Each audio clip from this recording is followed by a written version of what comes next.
Improviser or improviser. I'm trying to determine whether I should use the tilde suffix, or the tilde or suffix for a person who improvises. What I've learned on the web is that technically one should say improviser. The tilde or suffix is for words of Latin origin, and apparently the word improvisation derives from the Latin improvidus. However, improviser seems to be the more common of the two, and I have to admit, it feels more natural to me. I've been using both, but I want to be consistent and settle on one. Which one should I commit to using, and why?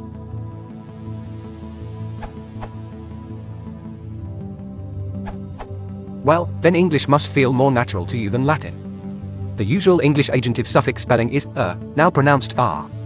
Improviser and improviser, on the other hand, come originally from Latin im plus pr plus vsus, something, unforeseen, English un plus 4, e, plus seen. The prefixes are blatantly cognate, and improviser is simply a regular Latin agentive form.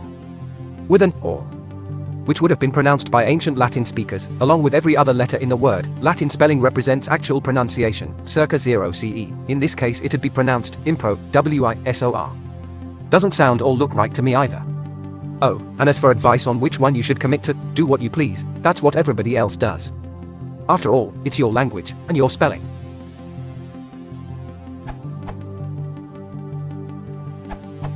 The advice you got on the web is worthless.